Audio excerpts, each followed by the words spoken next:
a massive game at home for Yeah. Munster. Any win will do to get to the quarter final. I suppose if you'd offered Munster fans, considering the pool and the makeup of the pool, if you'd offered them, okay, you'll go into your last home game needing just a win to qualify for quarterfinals, I'm sure Munster would take it. Now it's on Sunday. It's on at the I suppose the penultimate game at the weekend. So Munster should have a really good idea what they need to do by then. Uh, you think Castres won't quite be the pushover that some people are expecting them to be next weekend? I suppose traditionally you look at it and you think French teams last game don't have huge amount to play for. Castres different quite. They're kind of a different team, I suppose. There, especially this year, and there's a few reasons why. I know the coach personally. He coached me in Bourgoin. He's a very very competitive guy.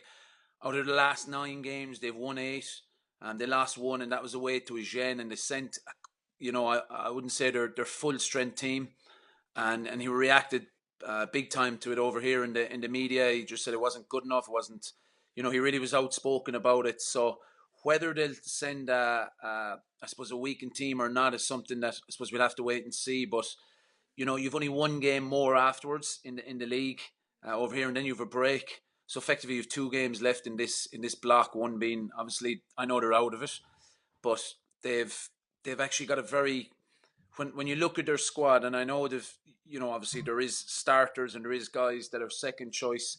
When you talk about a weakened team, they don't weaken a huge amount. They had as I said, they had a poor performance against Agen.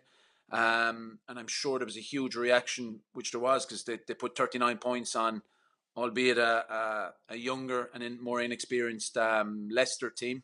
But still, you put nearly 40 points on a Leicester team is quite impressive.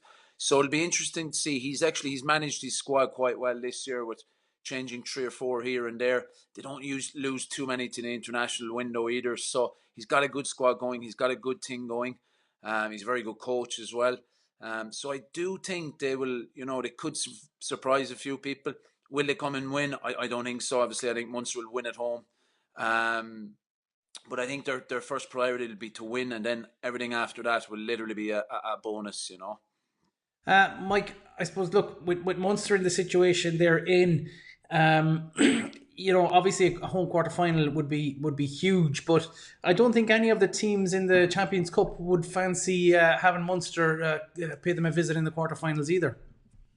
Yeah, it's the last day. You just don't know what's going to happen. Look, Munster in a quarter final. Traditionally, it's whether they play at home, whether they play away. I'm sure. Obviously, at home it'll be a full house, Thoma Park, crowd behind them. But even for an away trip, I'm sure a lot of people would travel. I do think they'll get a home draw. And you're looking at a potential semi-final then, and that's where they got last year. I'm sure that's things like that are still eating away. That's their next goal. Obviously, Saturday is their priority. Win that, 4 points, 5 is a bonus. Quarter final, you lose obviously people to players to the Six Nations and whatnot. Come back, regroup, and you have a quarter final at home like it was, I suppose, last year against Toulouse, where they did a huge victory, and then played Saracens. And I'm sure, as I said, that's something that they want to put right, but it's step by step, and it's Saturday is the first game, and then obviously see what happens and other results. But I'd imagine I can see Munster getting the home draw. Yeah.